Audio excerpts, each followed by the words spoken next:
Salut les chéris, je suis très contente de vous retrouver, très heureuse de vous partager cette vidéo qui m'a demandé beaucoup de réflexion qui concerne le mariage. Nous arrivons en période de mariage, on est au printemps, enfin vous êtes au printemps en métropole, nous on va vers l'hiver. Je me suis dit pourquoi pas faire une vidéo sur le sujet. Cette vidéo s'axait sur le recyclage, l'économie, la réflexion du choix de la robe. Alors je ne veux vexer personne, les tenues que je vais présenter sont plutôt pour des jeunes femmes que quand on arrive à un certain âge, comme moi, j'ai 55 ans, on peut très bien se marier à 50, 60, 70 ans, même 80 ans, mais la tenue de mariage ne sera pas la même. Après, encore une fois, chacun fait ce qu'il veut. Ça peut parler également aux personnes qui vont créer des tenues de mariage. Une maman pour sa fille, une fille pour sa maman, une grand-mère également pour sa petite fille, une dame pour son amie. C'est pas destiné aux personnes qui vont acheter une robe. Ou peut-être, hein, ça peut donner des idées également pour acheter sa robe. Tout d'abord, je commence, j'ai un nouveau micro qui m'a coûté 4 € sur AliExpress. On est bon, hein. Il fonctionne pas mal, vous me direz ce que vous en pensez au niveau du son, mais j'ai fait des essais, a priori, il est... Et ce que je porte, donc pour le thème, je voulais un truc sobre, mais pas trop. Je trouve que ce t-shirt que j'avais fait en recyclage, je le trouve un petit peu solennel, donc je trouve qu'il se prête bien au thème du jour. En bas, j'ai mon pantalon en lin, donc c'est une nappe que j'avais recyclée, qui pourrait, ce pantalon, être très bien porté pour le grand jour. On va parler robe de mariée, alors tenue de mariée, hein. Certaines femmes vont préférer se marier en tailleur ou en pantalon. Je vais vous présenter 4 tenues parce qu'il y a une tenue de mariage qui n'est pas une robe. On va essayer de développer un petit peu la conception du mariage. Je ne suis pas une grande connaisseuse, loin de là, des personnes qui sont dans ce métier, mais je voudrais un petit peu développer certaines choses. L'approche qu'on a du mariage, comment choisir sa tenue, tout simplement. Comment choisir sa tenue de mariage? Plusieurs aspects vont entrer en jeu pour choisir sa robe. Déjà, il y a la morphologie de la personne. Il faut choisir une tenue qui vous va, c'est votre jour, c'est le jour de votre mariage, vous êtes la reine, la princesse, la déesse du jour. Du coup, il faut choisir une tenue qui vous va à la morphologie.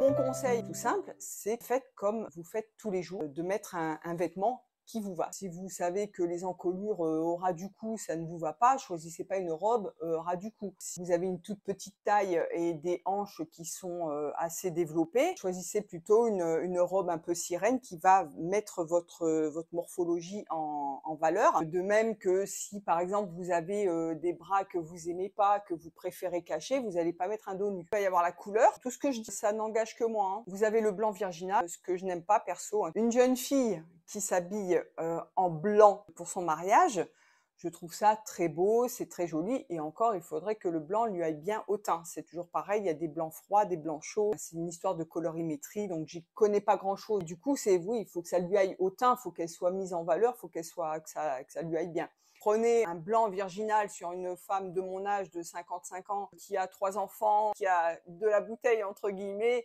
avec une robe de princesse. Il faut tout simplement que ça soit en adéquation. Après, si la personne veut s'habiller de telle ou telle manière, c'est son choix, elle fait ce qu'elle veut. Hein, on est bien d'accord, en plus c'est son mariage, elle fait ce qu'elle veut. Il va y avoir le thème du mariage, si vous choisissez un thème, après moi j'avais pas de thème, hein, je voulais juste un mariage simple, je voulais pas non plus des fioritures, des trucs comme ça. Il va y avoir le thème, il va y avoir la couleur, on peut se marier en rouge ou en noir hein, si on en a envie. Si j'avais pu, je me serais mariée en noir, mais je pense que ça aurait été mal perçu du côté de mes beaux-parents. J'ai pas forcément pensé à l'époque, mais si c'était à refaire, je pense que je choisirais une robe noire pour le mariage.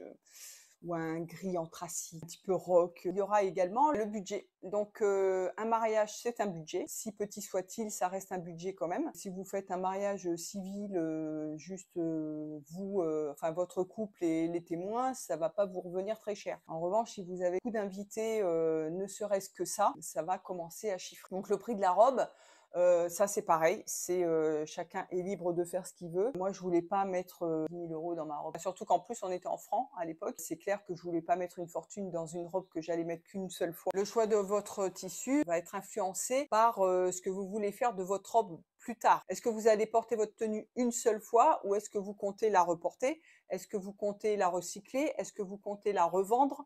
Est-ce que vous comptez la donner? Tout ça va rentrer en ligne de compte pour choisir votre tenue de mariage. Le choix du tissu, ça va être en fonction des saisons également. Ça dépend si vous vous mariez plutôt en hiver ou plutôt en été. Vous prenez un velours pour vous marier en été, ça va être compliqué. Ça va être un peu lourd. C'est pareil, un brocart, un tissu d'ameublement, ça va être lourd, ça va tenir chaud. On va privilégier quand même certains tissus pour certaines saisons. Vous allez choisir également votre tissu par rapport au style de la tenue et par rapport au thème de votre mariage si vous en avez un. C'est pas une obligation de donner un thème à son mariage, mais vous allez peut-être avoir des couleurs pour la déco. Vous allez peut-être imposer un style à vos convives, style années 20, style rock, baroque, style bohème. On va pas mettre une robe de style années 20 avec un thème rock.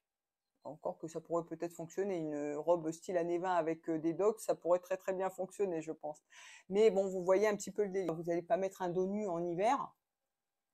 Enfin, si vous voulez le faire, vous pouvez le faire avec éventuellement un petit manteau en fausse fourrure sur le dos, vous tenir chaud. Mais globalement, on va choisir la saison, le tissu de la robe et le style de la robe en fonction de la saison dans laquelle on se marie. Généralement, les mariages se passent plutôt au printemps-été. En hiver, il y en a très peu, mais il y en a, ça existe. Il y a beaucoup de gens qui se marient en hiver. Et je trouve ça plutôt sympa aussi d'ailleurs. Un mariage dans la neige, ça peut être super sympa, je trouve ça très très beau. Les tenues que je vais vous présenter, ce sont des robes que j'ai créées comme ça principalement pour des photos ou des défilés et il y a une robe, la première robe de mariée que j'ai faite, c'était la mienne. Je vais revenir aussi sur un truc, c'est que à l'époque, moi quand j'ai fait ma robe, on parlait encore beaucoup de ça, on disait que de faire sa robe de mariée, ça portait malheur. Je suis pas superstitieuse, donc bon, j'ai dit non, je suis couturière, il est hors de question que j'aille m'acheter une robe. Si vraiment j'y arrive pas, oui, je m'en achèterai une, mais c'était hors de question que j'achète une robe de mariée. Du coup, quand j'ai décidé de faire ma robe, je savais à peu près le modèle que je voulais. Et au final ne donne pas du tout la même chose parce que j'ai pas pu faire exactement ce que je voulais. Et globalement, dans la forme et tout ça, j'ai réussi à faire ce que je désirais et ma robe est magnifique. Bon, après, chacun, il y en a peut-être qui vont me dire que c'est pas beau, hein, chacun ses goûts. Je la trouve, enfin, j'ai encore essayé tout à l'heure pour voir un petit peu si je rentrais dedans. Faut que je serre le ventre, que je rentre le ventre, mais je rentre dedans. Ça serre un peu, mais j'arrive à rentrer dedans. C'est au niveau de la carrure plutôt, au niveau du tour de poitrine où c'est un peu plus dur, mais au niveau de la taille, ça rentre, mais pile poil. Faudrait pas que je mange une raclette. Donc j'avais une idée de forme, surtout de forme de robe. En revanche, je ne savais pas du tout ce que j'allais trouver comme tissu. Et lorsque je suis allée chercher le tissu, j'étais avec ma belle-mère en plus à cette époque-là. Donc bon, j'ai regardé un petit peu. En plus, c'était à l'époque ce magasin, c'était la caverne d'Ali Baba. Là. Les gars, ils avaient des échelles pour monter. Enfin bref, je regarde un petit peu et je tombe sur un rouleau de tissu et je trouve ça magnifique. Le monsieur me dit c'est de la soie sauvage. Ouais, il n'y a pas de souci. Blanc cassé comme ça, très très joli. Bon, ça me plaît. J'en parle à ma belle-mère. Elle me dit ouais, c'est vrai que c'est très très beau. Il pose le rouleau sur la table de découpe et il commence à tirer. Ah, quand j'ai vu le tissu, j'ai fait ouais, ok, c'est ça qu'il me faut.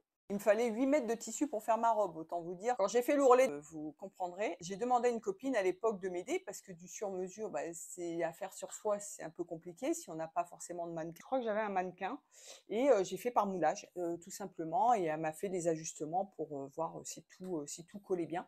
Et du coup, j'ai pu faire ma robe de mariée grâce à elle. J'ai même fait mes boucles d'oreilles, donc j'ai fait un petit peu dans ce système-là. J'avais des petits anneaux or. J'avais glissé à l'intérieur un petit anneau et avec une espèce de goutte, une perle en forme de goutte assez grande comme ça. Même le petit collier, j'avais fait un petit collier style collier de chien, mais enfin pas collier de chien quand même, mais un petit bandeau comme ça. J'avais mis un petit œillet et j'avais accroché la même goutte ou une perle, enfin pareil que les boucles d'oreilles. Et c'était très joli et j'avais même fait mon bouquet de fleurs à l'époque. Donc voilà, j'avais vraiment tout fait et c'était très joli. Si je retrouve les photos, parce qu'il faut que je retrouve mon album photo qui doit être dans une caisse où il y a toutes les photos, je vous montrerai un petit peu. Et sinon, je réenfilerai. On a prévu avec mon mari, j'ai essayé toutes les tenues. J'arrive à rentrer dedans, alors ça sera pas ouf, mais ça sera pour vous montrer un petit peu en mouvement ce que ça donne. On va commencer par, parce que du coup, alors j'ai pris sur mannequin également, donc je vais essayer de vous montrer tout ça. J'ai pris des petits détails et je vais vous décrypter un petit peu les tenues que j'ai faites.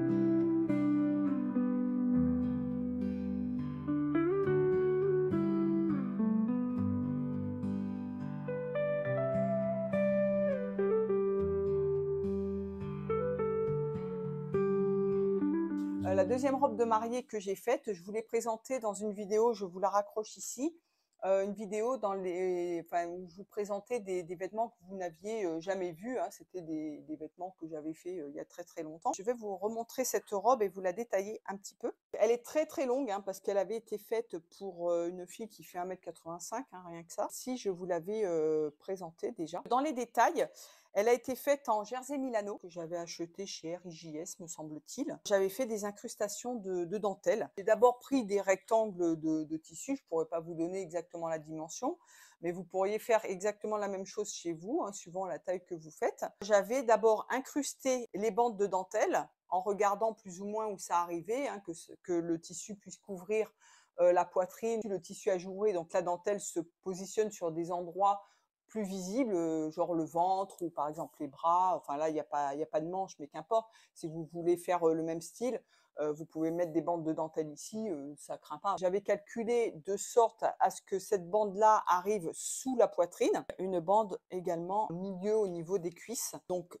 cette partie-là cache jusqu'au bas des cuisses, enfin au-dessus du genou, cache les fesses. Elle est légèrement transparente quand même, mais voilà, elle est très sexy, elle est très ouverte. Magnifique cette robe. Si j'avais eu l'idée de faire cette robe avant la mienne, je me serais régalée à porter ça. Elle est sublime. Je suis tellement fière de cette robe, je la trouve tellement belle. Elle a été portée 2-3 fois par des mannequins Jersey Milano, donc qui ne coûte pas très très cher. Ça, c'est de la dentelle de Calais. J'avais fait un dos nu, donc vous verrez, hein, je vous laisserai, je vais me décaler un petit peu. J'avais fait le dos nu et j'avais fait un petit nœud en satin pour accrocher derrière. Donc là, ça va rien donner, bien évidemment. Et ça arrive vraiment au niveau de ce qu'on appelle la chute de rein. Donc c'est sublime, hein. Une fille qui a un dos magnifique, enfin, moi je trouve ça très très beau, très sexy, et voilà. Donc il y a quand même une petite bande de dentelle ici. J'avais positionné mes bandes de dentelle que par rapport au patron, je m'étais dit bon là, donc on a le patron de la robe, et je m'étais dit bon là c'est au niveau des genoux, ça c'est au niveau du ventre et tout. Et j'ai d'abord positionné ma dentelle en point de recouvrement. Voilà, par-dessus. Donc on plaque la dentelle. Après, on fait la propreté. On dégarnit ici pour faire propre. Ensuite, j'ai coupé la robe dedans. Donc j'avais mis des petits repères sur mon patron en me disant bon là c'est à partir de la taille, et j'ai pu couper ma robe dedans. Donc là c'est une robe avec deux petites pinces poitrine. J'ai fait le dos nu comme ça, donc je pense que ça porte un nom, mais je ne suis pas certaine. Juste ça sur l'épaule, dans le dos, au niveau de juste, ça couvre juste l'omoplate, et après il y a le dos nu. Et là j'avais fait des petits mancherons également en dentelle. Voilà, comme ça, avec des petites fronces. Le petit nœud en satin, enfin le gros nœud en satin, parce qu'il est quand même assez gros. Puis pour les finitions, alors là, je m'étais pas agacée, parce qu'encore une fois, c'est de la dentelle, donc les coutures doivent être vraiment toutes petites, vraiment minimes.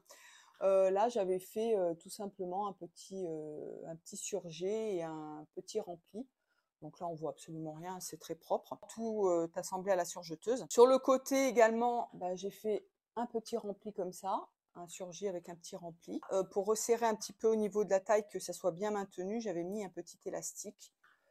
Voilà, ici, dans au niveau du dos, enfin au niveau de la taille du dos. Sur les côtés, j'avais incrusté pareil des quilles de dentelle. Donc ce sont des bandes de dentelle, et je voulais prendre le maximum. Et du coup, j'ai fait 2 triangles comme ça que j'ai inversés en coupant. Donc en tête bêche comme ça, pour avoir pour pas gaspiller trop de dentelle, parce que la hauteur est quand même assez importante, hein. Vous voyez que là il y a quasiment 1 mètre, hein, ici, ouais, enfin pas 1 mètre, mais bien 80 centimètres de dentelle. Il y a une couture au milieu ici, enfin au milieu des 2 panneaux de la quille. Et ça, c'est donc la couture de côté. Et en incrustation avec. J'avais fait en point zigzag. Ah, pourquoi j'avais fait ça comme ça là?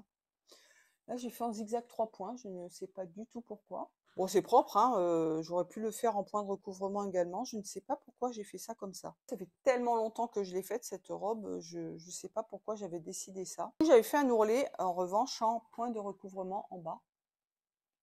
Enfin, un rempli en point de recouvrement. Voilà. Voilà pour les détails de cette robe qui est juste sublime. Un petit peu tachée par endroits, un petit peu abîmée, un petit peu accrochée parce que bon, elle a déjà défilé, elle n'est pas à vendre. Bon, après, si on me l'achète, il n'y a pas de souci, mais elle n'est pas à vendre a priori. C'est vraiment pour montrer un petit peu mon travail, ce que je sais faire. Après, c'est simple, hein, ça paraît pas comme ça. C'est vrai qu'elle est très très belle, mais elle est extrêmement simple.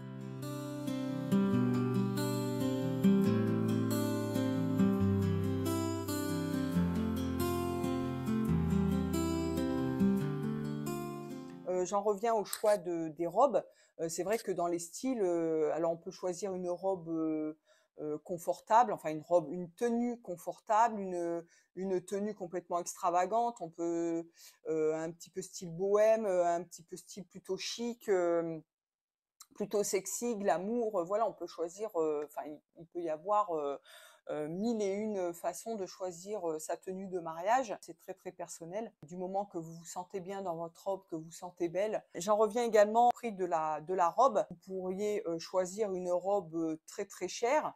Il faudrait penser, après c'est à titre personnel encore une fois, avoir la réflexion de se dire, bon, c'est une robe que je vais porter une seule fois, a priori. Je vais la porter une seule fois. Est-ce que ça vaut le coup de mettre une fortune dans une robe? Pour moi, je préférerais mettre une fortune dans un beau voyage, clairement. Avoir une robe un peu moins chère et plutôt mettre dans le mariage. Mais après, encore une fois, chacun voit midi à sa porte. Je trouve dommage de mettre très très cher dans une tenue de mariage. On peut avoir la réflexion de la recycler éventuellement. C'est ce que je compte faire, hein. C'est pour ça que je fais cette vidéo aussi, c'est qu'il y aura certainement, enfin il y aura une suite à cette vidéo. Donc ma robe a, je vous dis, 8 mètres de tissu, donc j'ai de quoi faire.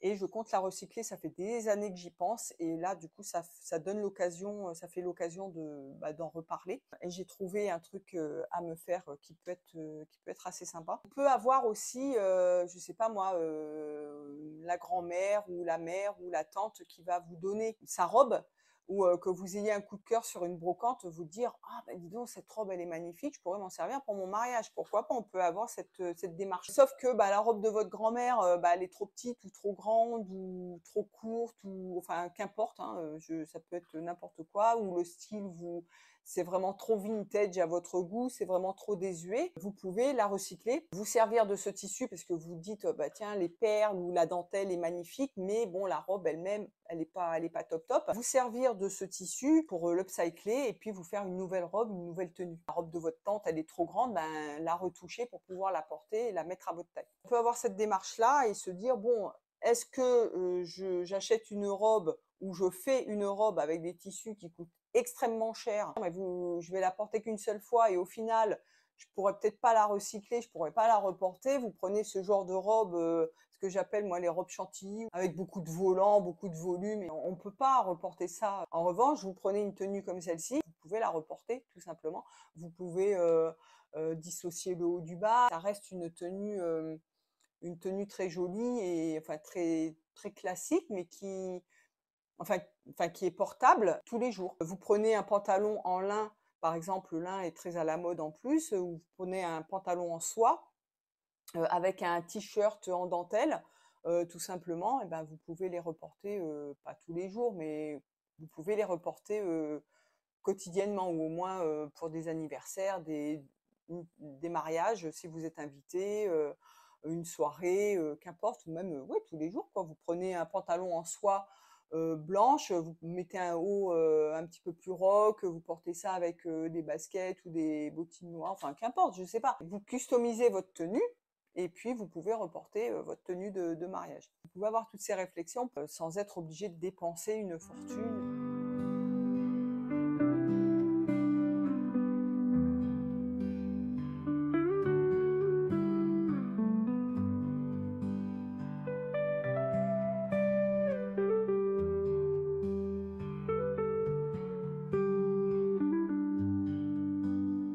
Troisième robe, mais la deuxième tenue que je vais vous présenter, Donc c'est celle-ci que je vous avais, il me semble, montré également dans la vidéo que je vous ai parlé tout à l'heure. Première, la deuxième ont été faites par moulage, la troisième avec un patron et ma robe de mariage, ma robe personnelle, elle a été faite par moulage également. Celle-ci a été faite par moulage sur mannequin. Pareil, elle est tachée, un peu abîmée, mais bon c'est pareil, ça a été fait pour un défilé. Une coupe un petit peu Marilyn. Vous avez les deux bandeaux comme ça qui viennent sur la poitrine avec les pinces poitrine et encore une fois, j'adore les nœuds de satin comme ça, vous allez voir toutes les robes, enfin toutes les tenues sont pareilles. Donc ça prouve, je me suis fait la réflexion, je me suis dit: «J'ai un style finalement». Je pensais ne pas en avoir, mais quand on regarde les 4 tenues, bah si, il y a quand même un style, enfin un truc qui revient, quand même, la dentelle, les dos nus, enfin ou assez échancrés, les nœuds de satin, tout ça. Là, ça revient un petit peu en pointe, donc sous la poitrine, ici, ça revient en pointe et on a cette brassière, on va dire, brassière soutien-gorge un petit peu qui vient comme ça et du coup le dos, bah, c'est un dos nu. Voilà, donc ça c'était un tissu que j'avais acheté sur un marché à Nice il y a très très longtemps, qui est stretch, c'est une espèce de satin stretch. Donc j'avais doublé le haut dans le même tissu et j'ai doublé le bas. Alors je vais vous montrer l'envers. Alors j'avais pris une doublure antistatique parce que voilà, hein, robe de mariée, c'était préférable. J'avais mes étiquettes dessus. Je l'ai récupérée parce que je vous dis, elle n'est pas vendable cette robe. Enfin, je vous dis, elle est vendable si on me l'achète. Moi, je la vends, il n'y a pas de souci. Donc, c'était une doublure, je crois, acétate ou en tout cas une doublure antistatique. J'ai 3 couches. Donc, j'ai la robe en elle-même.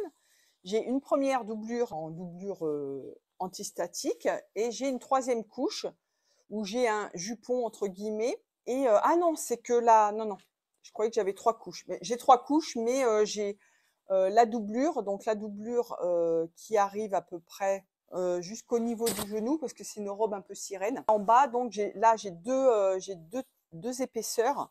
Donc j'ai la première épaisseur, là j'ai qu'une épaisseur en haut, et là j'ai une première épaisseur en doublure. Et la deuxième épaisseur, c'est du tulle. Tout simplement, pour donner un petit peu de volume. Elle est en forme sirène, je crois qu'il y a des pinces dessus, il me semble. Est-ce qu'il y a des pinces au niveau de la jupe, on va dire?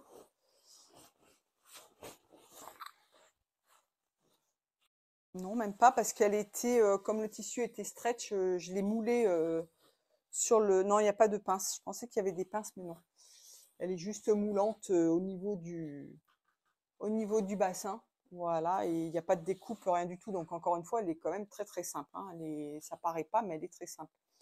Voilà, donc l'encolure en V. Derrière, il y a je vous montrerai les détails. Derrière, il y a une petite traîne, comme ça. Elle est pas très grande, mais il y a une traîne en bas. La doublure au niveau du bassin jusqu'au genou, c'était coupé dans le biais, parce que comme le tissu est très élastique et très stretch, du coup, j'avais prévu de la couper dans le biais pour donner un petit peu d'élasticité également à la doublure.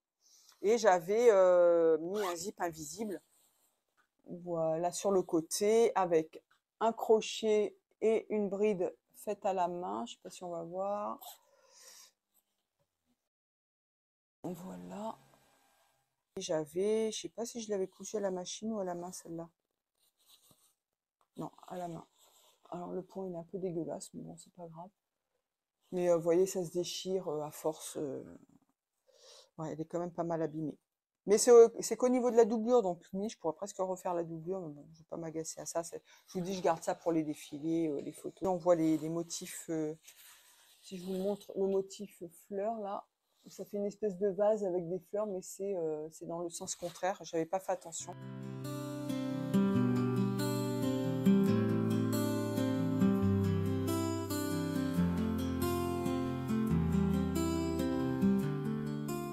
La même copine à l'époque qui m'avait aidé pour ma robe, s'était fait une robe je sais pas si c'était un ensemble ou une robe toute simple en satin un peu rose poudré vieux rose, assez brillante. Pas je crois que c'était une robe un petit peu style années 20, un petit peu vintage, enfin un petit peu ouais, un petit peu vintage comme ça, un style assez mais assez simple, très très joli. mais elle n'avait pas suffisamment de tissu et du coup, elle avait des panneaux au niveau de sa jupe et les panneaux, elle les avait inversés et on voyait la différence justement de la brillance. Mais bon, encore une fois, voilà, c'est marié qu'une fois, c'était vraiment pas grave. J'avais vu une vidéo, qui c'est qui avait parlé de ça au niveau des finitions de la robe, qui s'agaçait à faire des petites coutures à la main, des beaux boutons, des trucs comme ça. La robe, vous allez la porter qu'une fois. Si l'ourlet il est pas fait, enfin franchement personne va le voir déjà. Votre robe, si elle est longue, elle va traîner par terre, ça va être dégueulasse. Donc franchement, moi je m'étais agacée quand j'ai vu l'état de ma robe après le mariage. Je me suis dit, bah, je me suis bien agacée pour pas grand chose. Parce que bah, la robe a été toute sale en bas. Je m'étais amusée à faire un petit ourlet. Et au final, enfin, personne va vous dire ouais, t'as pas fait d'ourlet à ta robe. Mais même si c'est même pas surfilé, la robe, vous allez la porter qu'une fois. Vous allez peut-être la recycler ou enfin voilà. Après, chacun, encore une fois, chacun fait ce qu'il veut. Hein. Mais c'est pour vous dire que même s'il y a un petit décalage, mettons au niveau, là, je vous dis, bon là, je sais pas si on va le voir ici, mais bon, voilà, on va plutôt partir là-dessus.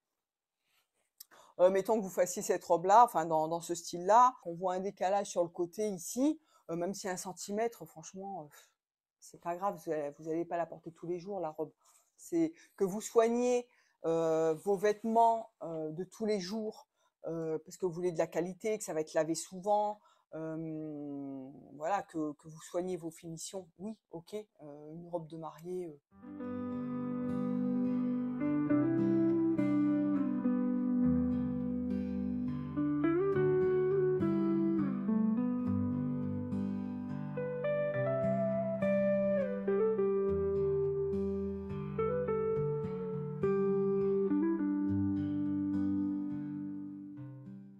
Troisième tenue, c'est une combinaison en recyclage.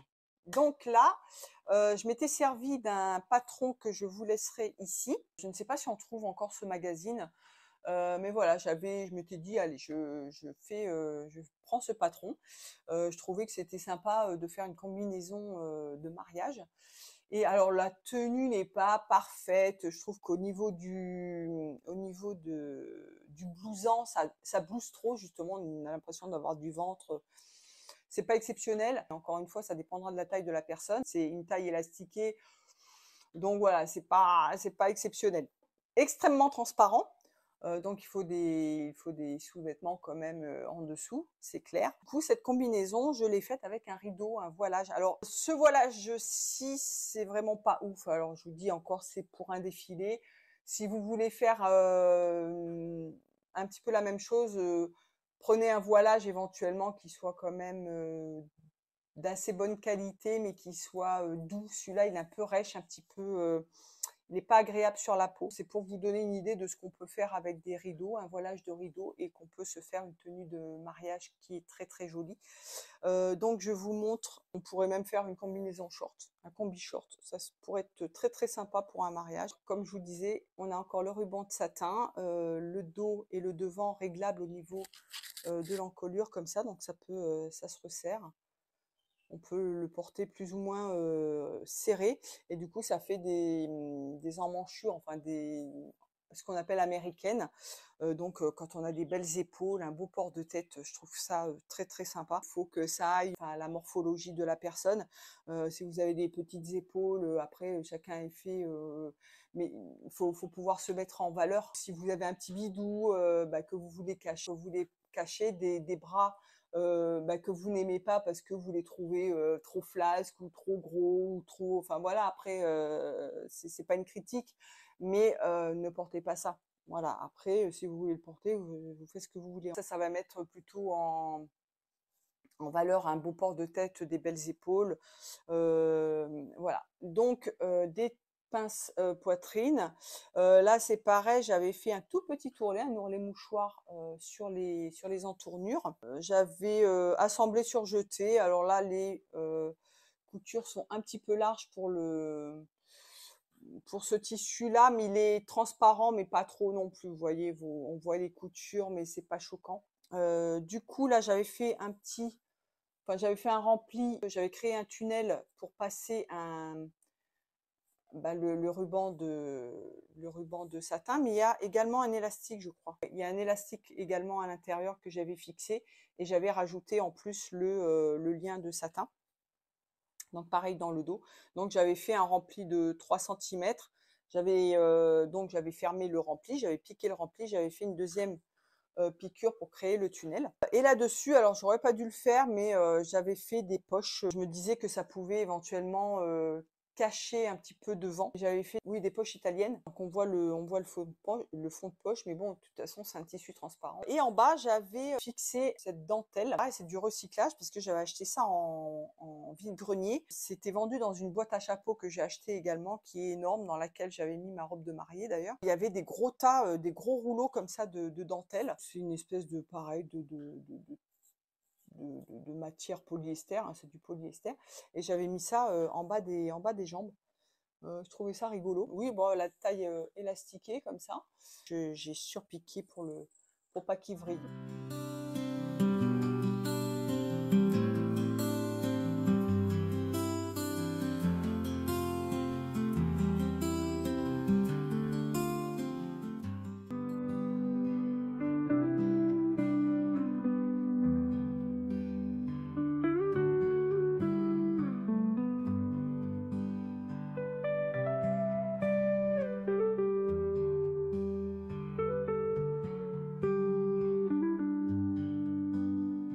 Et on va passer à ma robe de mariée. Je vous répète, si je trouve les photos, je crois que c'est à l'époque où on commençait à mettre les photos sur CD.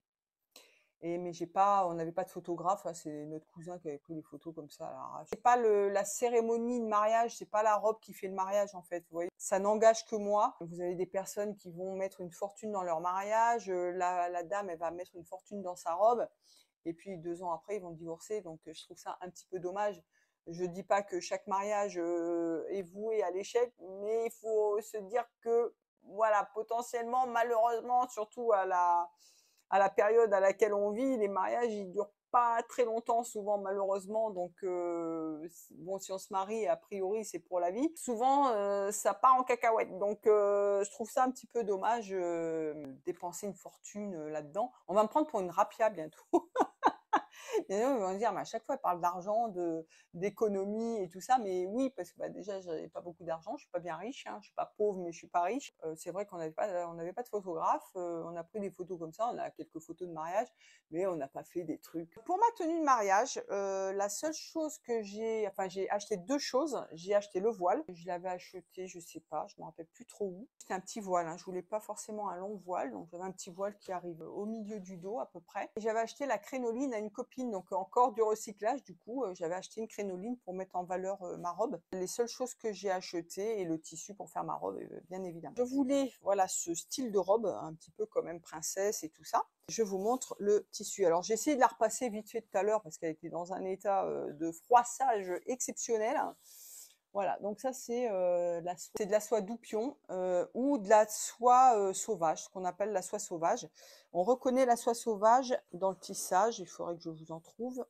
Je sais pas si vous allez le voir ici, il y a une espèce de petit nœud.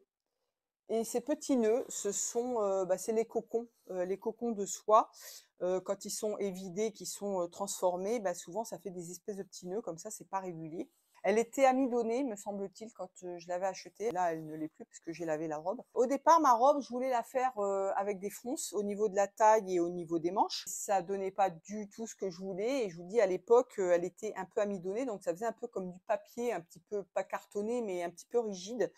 Et le fait de faire des fronces, ça n'allait pas du tout avec le tissu. En revanche, ce tissu se coud extrêmement bien, hein. Si vous commencez la couture, ça fait un peu comme du coton, une petite toile de coton, une popeline de coton, ça se coud extrêmement bien, ça ne bouge pas. C'est pas comme une mousseline de soie qui va être transparente, qui va bouger. Une soie sauvage comme ça va très bien se placer, ça va être exceptionnel. J'ai fait le buste sur mannequin.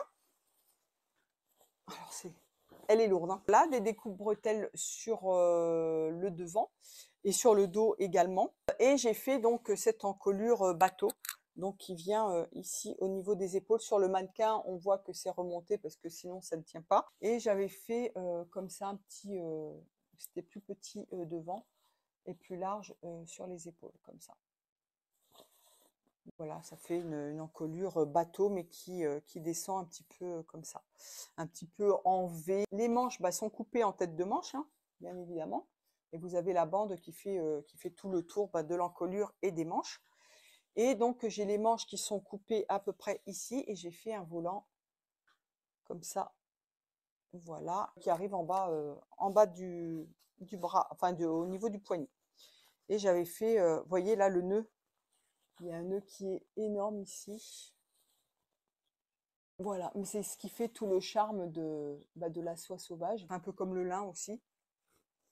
Et du coup, j'avais fait des gros plis comme ça. Alors, j'ai un pli creux sur le dessus, ici, et après, ce sont des plis plats. Et là, c'est un pli, du coup, ça forme un pli rond en dessous la manche. Donc, des gros plis. Donc, il avait fallu que je calcule plus ou moins comment faire mes manches, mes volants, avec les plis. J'ai également fait des plis au niveau de la taille, plis creux au milieu. Donc là, il y a une couture au milieu devant parce que j'avais fait un quart de cercle ou un demi-cercle. Je me rappelle plus. Enfin, j'avais essayé de prendre toute l'ampleur du tissu. J'ai fait des plis tout autour. Et j'ai également un pli creux ou un pli rond. Ouais, ça me fait un pli rond. Du coup, quand on ferme la robe, ça me fait un pli rond dans le dos, au niveau de la taille. Ça se termine en pli rond au niveau de la taille. Voilà, je ne sais pas si on va bien le voir, voilà, ça fait comme ça. Fermeture à glissière à partir de la taille jusqu'au bassin à peu près. J'ai fait pareil une bride, on retrouve à peu près les mêmes choses hein, sur les tenues, avec un crochet. Dans le dos, en revanche, c'est lacé. Je voulais absolument des lacets dans le dos. Voilà, donc j'avais mis des petits œillets. Alors des petits œillets à l'époque, moi j'ai trouvé que des petits œillets comme ça, pas en deux parties, c'est vraiment les petits œillets qui font avec les petites griffes comme ça, c'est pas ouf, hein. Franchement, c'est pas ouf, mais bon, ça a fait le job. Je vous dis, je l'ai porté une fois, deux fois. Je l'ai reporté dans une soirée déguisée. J'étais habillée en impératrice avec une grande perruque et puis je m'étais fait un faux cul pour mettre sous la robe. Donc c'est pas grave d'avoir des œillets comme ça, même s'ils rouillent dans le pire des cas, ou si vous voulez revendre votre robe. C'est vrai que c'est dommage, à la limite, il faut avoir une robe de qualité qui soit pas abîmée. Mais si vous voulez pas la revendre, que vous voulez la recycler, c'est vraiment pas, c'est pas enfin pour moi, c'est pas un souci. Je n'avais pas de baleine au niveau du buste parce que déjà j'avais pas beaucoup de poitrine. Donc ça tenait quand même pas trop mal. On trouvait pas forcément tout le nécessaire à l'époque, c'était pas évident de trouver du bon matos. Donc le dos tout lacé, je vous mettrai des petites photos d'incrustation pour vous montrer ce que ça donne. Et doublé bien évidemment, hein. Donc doublé. Donc là j'ai une doublure blanche, mais c'est pas grave, c'est en dessous, ça ne se voit pas. Doublure acétate, certainement, je sais pas ce que ça fait, enfin c'était doublé. Là c'est pareil, vous voyez, simplement surjeté en bas, il n'y a pas de souci. J'avais que cette doublure là. J'avais la crénoline, donc ça me servait de jupon. Mais sinon voilà, elle était doublée simplement comme ça. Donc là il n'y a pas de pli, hein, bien entendu, c'est juste la jupe finie, voilà, là, le tour de taille fini, donc il n'y a pas besoin de mettre des plis. J'ai également rabattu la doublure sur la fermeture à glissière à la main. Vous voyez que là, c'est pas abîmé, hein, elle n'a pas été portée quasiment. Donc en bas, j'avais fait un petit ourlet mouchoir. Je ne sais pas combien il y a de mètres. Il faudrait que je la mesure et que je vous... Regardez l'ourlet. Et je me rappelle que j'avais fait ça le soir. Allez, on part du milieu, on va partir du milieu du dos. Et on va essayer de mesurer grosso modo, hein. Sachant que mon bras fait environ, quand je le tends, ça fait environ 1 mètre. Allez, 1 mètre, 2 mètres, 3 mètres, 4 mètres, 5, 6, 7, 8, 9, 10, 11. Vous vous rendez compte, 12 mètres d'ourlet mouchoir. Donc moi j'ai fait ça comme ça, je ne me suis pas amusée à épingler 12 mètres de tissu, hein, on est bien d'accord. L'épinglage là, c'est pas possible. Du coup, je compte la recycler. Avec ça, j'ai vraiment de quoi faire. Je vais pouvoir récupérer la doublure parce que la doublure, il y a quand même un sacré morceau de doublure aussi. J'avais doublé le bustier, hein. je ne vous ai pas montré, dans, dans le même tissu. C'est tout ce que j'avais à dire sur ma robe de mariée.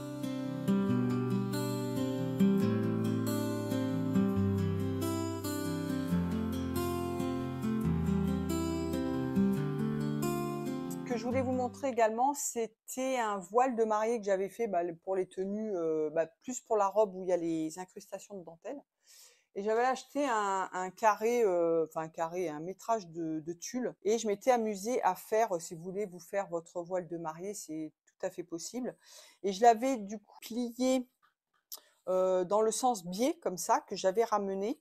Et j'ai froncé, j'ai mis un petit élastique comme ça, mais juste sur quelques centimètres, une dizaine de centimètres. Vous voyez, là, il y a la pliure du tissu. Voilà, et c'est plié même en 2 fois, je crois. Ah non, en 1 fois. Non, il n'y a pas la pliure. Si, il y a la pliure, je ne sais plus comment c'est. Ah oui, la pliure, elle est là. Vous voyez, c'est plié, c'est comme ça. Alors, si je vous le montre. Donc là, il y a la pliure du tissu, mais c'est voilà, c'est comme ça. Et là, il y a la pliure ici aussi également. Et du coup, ça fait 2 pointes comme ça. Voilà, donc vous pourriez aussi bien le porter donc sur la tête, comme ça. Voilà, donc ça fait, je sais pas si on va le voir, 2 pointes. Et vous pouvez, donc moi ce que j'avais fait, c'était l'accrocher justement sur la taille, comme ça, pour avoir une longue traîne derrière. Et vous pourriez même éventuellement le passer comme ça sur les épaules. Et même j'avais imaginé, moi, pendant le défilé, comme il y a plusieurs épaisseurs, donc éventuellement l'accrocher sur la tête et faire vous voyez, faire une voilette comme ça. Donc bon, là, ça donne rien, bien évidemment, mais une voilette quand on arrive dans l'église, et puis rabattre la voilette comme ça. Voilà. Et donc ça, c'était un petit voile que j'avais fait.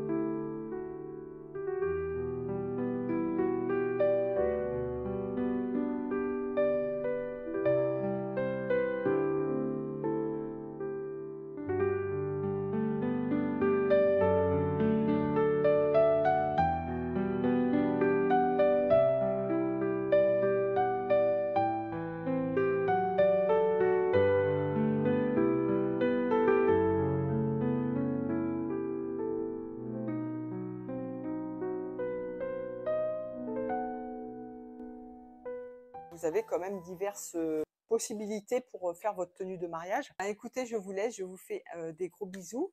Si vous voulez vous abonner, c'est ici que ça se passe. Vous cliquez sur le petit logo, donc il y a marqué s'abonner, vous vous abonnez. Vous cliquez également en dessous, vous avez tout ce qui concerne les abonnements, tout ça. Donc il y a marqué s'abonner. Si vous n'arrivez pas à vous abonner ici, il y a marqué s'abonner. Vous avez le pouce pour me dire que vous avez aimé ma vidéo et qui va ça permet à ma vidéo d'être répertoriée par YouTube et d'être plus visible.